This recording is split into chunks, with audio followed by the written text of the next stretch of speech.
This week on Jerusalem Dateline, Benjamin Netanyahu's government gets underway and controversy erupts over the National Security Minister's visit to the Temple Mount. Plus, grave desecrations in Jerusalem. And a rabbi outlines the impact of anti-Semitic messages coming from celebrities. And a new generation learns about the visionary who saw the necessity of the Jewish people having their own state. All this and more on this edition of Jerusalem Dateline.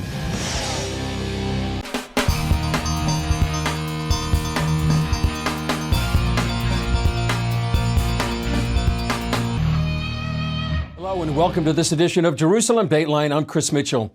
After a week in office, Israel's new government is already facing international outcry and criticism from the UN. CBN News Middle East correspondent Julie Stahl explains what led to this reaction. Israel's incoming National Security Minister Itamar Ben-Gvir created an uproar by visiting Jerusalem's Temple Mount. The location is an international point of contention as it's home to Islam's Al-Aqsa Mosque and Dome of the Rock, as well as being Judaism's holiest site. Ben-Gvir's surprise visit is the first by an Israeli minister in almost 5 years. The United States stands firmly for preservation of the historic status quo with respect to the holy sites in Jerusalem. We oppose any unilateral actions that undercut the historic status quo. They are unacceptable. Ben-Gvir maintains his visit did not violate the status quo.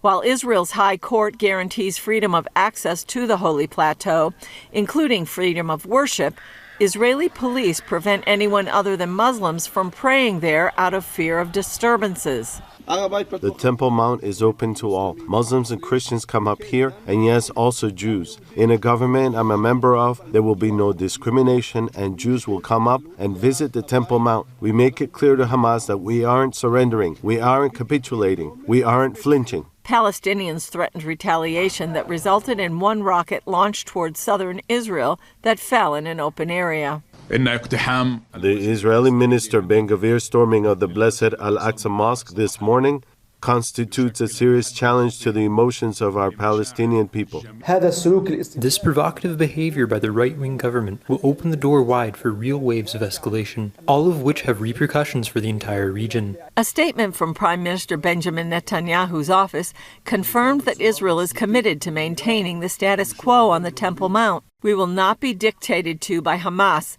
Under the status quo, ministers have gone up to the Temple Mount in recent years, including Public Security Minister Gilad Erdan. Therefore, the claim that a change has been made in the status quo is without foundation. Julie Stahl, CBN News, Jerusalem. At the top of Netanyahu's agenda is a controversial goal to expand the Jewish presence throughout the country, including the biblical lands of Judea and Samaria, which the world calls the West Bank. Middle East correspondent Julie Stahl again brings us the story from Jerusalem. Prime Minister Benjamin Netanyahu began his latest term in office in front of a rowdy Knesset. Among the goals of his new government, prevent Iran from obtaining a nuclear weapon and continue to seek peace agreements with Israel's Arab neighbors. Knesset members, I don't need to hear your yelling to know that we have certain disagreements. I'll say one thing, we do have a wide agreement between us on most of the tasks and challenges before us. It took months of campaigning followed by 8 more weeks of bargaining to form the government. Opposition and Knesset members, losing elections isn't the end of democracy. It's the essence of democracy. Before the swearing-in ceremony, Netanyahu's Likud party issued a statement that the new coalition would advance and develop settlement in all parts of the land of Israel, in the Galilee, Negev, Golan Heights, and Judea and Samaria. Well, I think it's good that the coalition platform is created from the beginning and everybody understands what this government stands for, which is very much in line with what the voters who voted for this right-wing government stand for. Much of the world considers the West Bank settlements illegal. Although more than 500,000 Jews live there, the United States has often constrained Israeli expansion there. Particularly with regard to settlements in previous administrations in the United States, Netanyahu was forced actually to limit building in the settlements of Jewish communities in Judea and Samaria, which is commonly known as the West Bank. And Israel, as Netanyahu said and the coalition agreement says, has exclusive rights to all the land within the land of Israel, including Judea and Samaria. Voters, however, supported this government in part to promote such an expansion and also to stop the growth of Palestinian violence. I think there's a lot of misunderstanding. I think, first of all, we need to realize that the government that has been formed has been chosen in a democratic system by the majority of the people of Israel who wanted to see a change from the previous government. Outgoing government members are unhappy with certain policy changes and appointments, including Itamar Ben-Gvir as the new Minister for National Security. Oded Ravivi, mayor of Efrat, a Jewish community in Judea and Samaria, says the incoming government is already tempering its stand. I think people need to remember, in a nutshell, that politicians, they campaign for their base, but they govern for the people. And once they sit on the chair of the minister or of the chair of power, they understand that there are limits to the power, and there's also some compromises that need to be made in order to actually move forward. The new government could also benefit from sustained media attacks and foreign criticism. The expectations have been set so low that any advances toward peace or security may be well received by the public. Julie Stahl, CBN News, Jerusalem.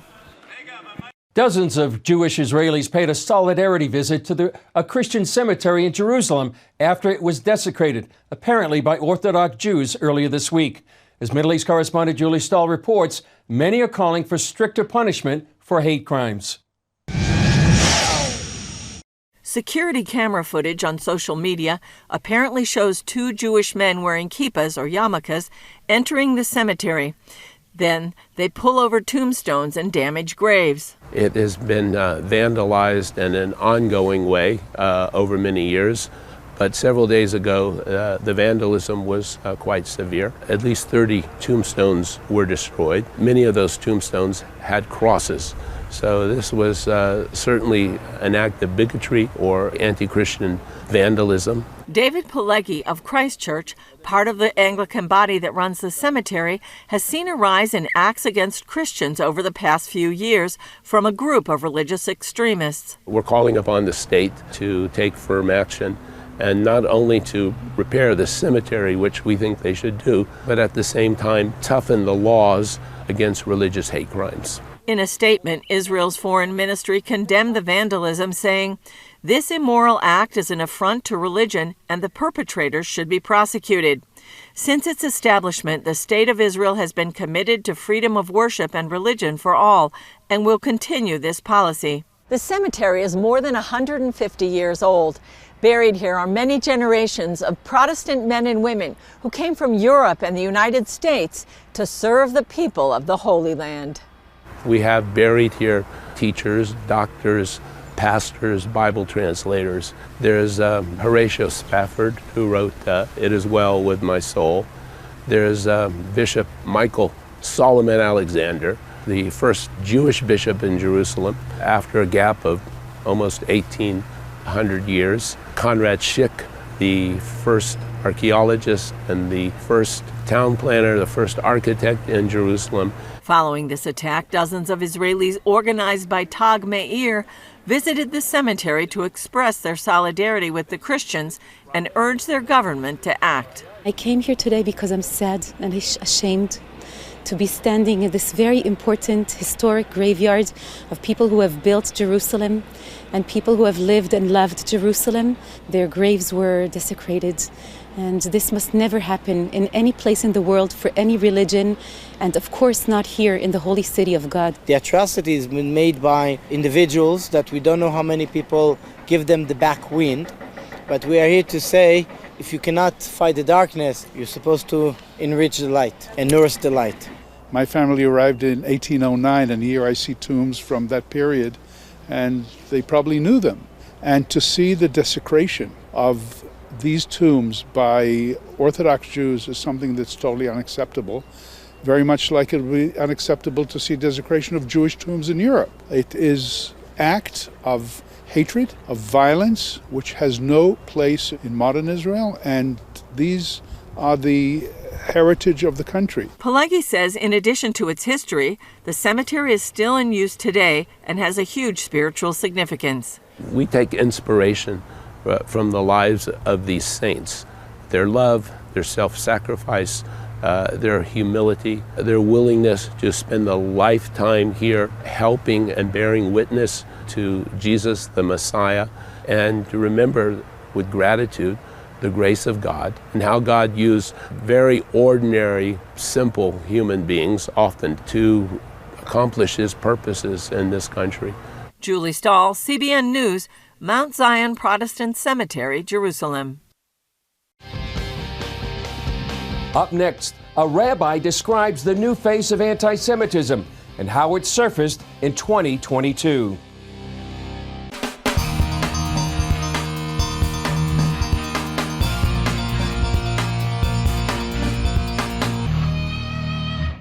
The Simon Wiesenthal Center released its annual report on the top 10 global anti-Semitic incidents in 2022. Middle East correspondent Julie Stahl has more on this scourge that is sweeping the world. According to 2022 Top 10 Worst Global Anti-Semitic Incidents, the Wiesenthal Center put American rapper Kanye West at the top, saying his actions released a tsunami of hate. This is a man, before everything fell apart, had over 50 million individuals between Twitter and Instagram. Over 50 million people. When he spoke, people bought whatever item it was that he was selling. Unfortunately, for reasons we're still not sure, at a certain point, he turned his attention to vilifying the Jewish people. West made a number of anti-Semitic comments and during a December interview praised Adolf Hitler. Every human being has something of value that they brought to the table, especially Hitler. Rabbi Cooper says this behavior injects hatred into the mainstream. You have people saying, some of the black extremists, saying, you're not even the real Jews. We love what Hitler did. He went after you because he knew who the real Jews were. Anyone who has any education knows what the Nazi ideology was, all based on racism and in race.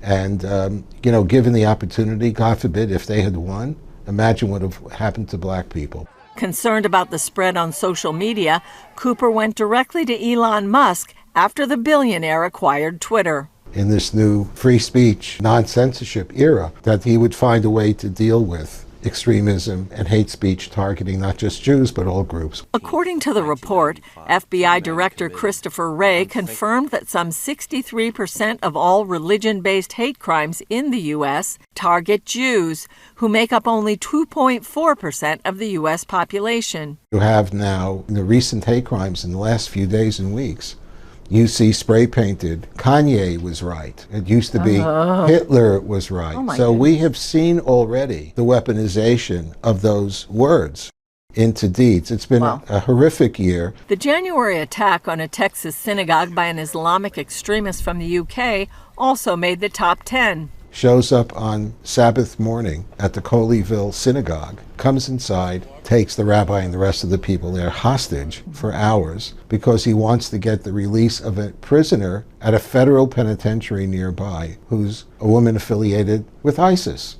So that is not just a hate crime, that's terrorism. Cooper believes local law enforcement needs additional support in order to be more responsive to these hate crimes. You feel that especially in the larger cities, so New York, Chicago, Los Angeles, where religious Jews have been accosted and attacked on the streets directly because some of the people doing those terrible deeds feel, A, they probably won't be arrested, not immediately, although there are cameras around, and then if they are brought in by the PDs who are trying their best, you have cashless bail in New York. One of Cooper's bigger concerns is what's happening on America's college campuses, where the demonization of Jews and calling into question even as high as the UN, maybe it never should have been a Jewish state, maybe it's not a legitimate thing, they stole people's land, it's apartheid, it's colonialism. What it is, it's a nonstop asymmetrical war against the Jewish state.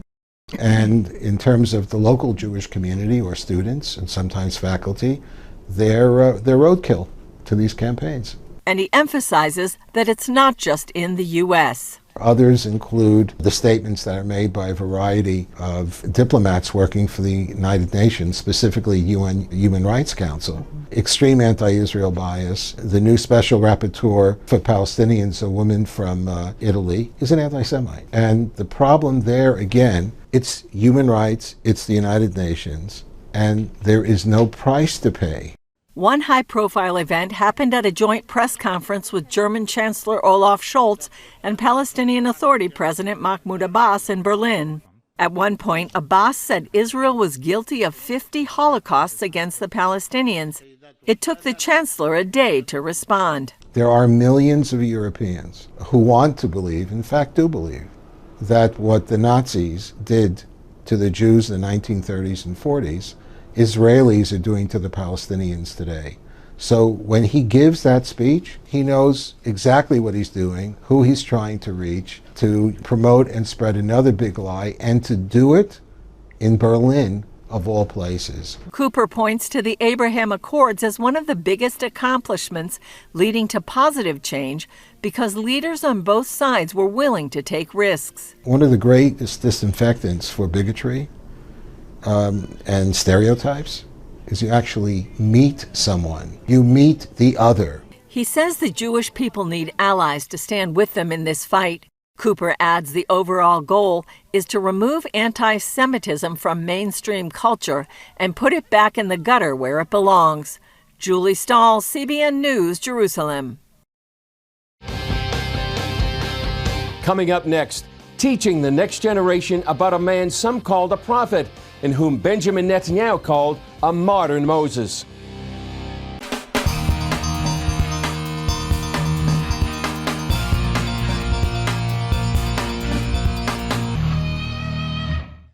Israel celebrates its 75th anniversary this year, a milestone that can be traced to Theodore Herzl, known as Israel's spiritual father. Without his unshakable belief that the Jews needed to return to Zion, there might not even be a Jewish state. Paul Strand talked to a leading commentator who's just put together a 3-volume look at Herzl's most important writings. Here at the highest point of Mount Herzl, the grave of modern Israel's most famous founder overlooks Jerusalem and the nation he fought so hard for the Jews to once again possess. Theodor Herzl, a refined Jewish gentleman living in Europe, saw a growing hatred of Jews in the late 1800s and feared the prejudice would never end. That's when he realized God's chosen people needed a safer place to live and sought to take them back to their sacred homeland. Imagine where the Jewish people were 125 years ago. Broken, lost, wandering, homeless. And this guy, with piercing black eyes and a beautiful black beard and a real sense of dignity, says, we are a people, we have ties to a particular homeland, and the right to establish a state on that homeland. Zionism. We're going to return to Zion. In an effort to keep Israel's history alive for new generations, professor and Jerusalem Post commentator Gil Troy has edited the 3-volume Zionist writings of Theodor Herzl. He saw that at a time when the French were becoming more French and the Italians were becoming more Italian, and there was this amazing thing called America coming together, that it was a moment of nationalism. And in order for the Jews to be accepted, truly respected, they needed their own home. Unfortunately, there was this ugly disease called anti-Semitism, which too many Europeans couldn't get over. It traumatized Herzl. And he said, wait a minute, I'm not going to give in to despair, although he has his dark moments. I'm not going to give up. I'm going to find a way home. Herzl, a journalist and playwright, wrote of a strong, confident new breed of people establishing this Jewish homeland. The idea must wing its ways into the most remote, miserable holes where our people dwell. They will awaken from their gloomy torpor. Then, activated, a generation of marvelous Jews will spring into existence. He lobbied world leaders and assembled Jews from all over to Basel, Switzerland for the first World Zionist Congress.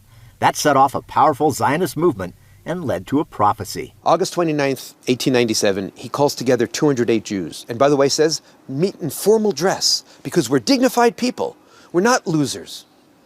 And he says, after that Congress, and he puts it in his diaries, but he won't put it in public. He says, nobody's going to believe me, but in Basel we founded the Jewish state. And 50 years from now, people are going to see that I'm right. And indeed, 50 years later, the United Nations on November 29th, 1947, voted to recognize that Zionist idea, that the Jews are a people, they have ties to a particular homeland, and the right to establish a state on that homeland. And a year later, so 51 years later, May 1948, Israel was established. And so he really was a prophet. Activists began to push for a Jewish homeland, and thousands began moving to what the Bible called the Promised Land. The Jews had been scattered from here some 1,300 years before, and though many believe their ancient homeland to be lost forever, Herzl had faith. Here's this guy leading this broken, scattered people, but he believes in the power of an idea. He believes that ideas are the force that can move history. Ideas are a force that can reunite people. Although Herzl died in 1904, his influence helped lead to the 1917 Balfour Declaration, which endorsed the idea of a national home for the Jewish people in Palestine. Herzl's dream was well on its way to fruition. He'd always believed if you push hard enough, a dream, an idea, could become a reality. He wrote that this particular dream of a Jewish return to Zion must be made real. It is as old as our people, which has never, even in times of direst misery, ceased to cherish it. The Jewish state is something the world needs, and consequently, it will come into being. And it has. Well, that's all for this edition of Jerusalem Dateline. Thanks for joining us. Remember, you can follow us on Facebook, Twitter, Instagram, and YouTube. And you can also access CBN content through our CBN News and other CBN apps. And don't forget to sign up for our email blasts so you can continue to receive all of our exciting CBN content. I'm Chris Mitchell. We'll see you next time on Jerusalem Dateline.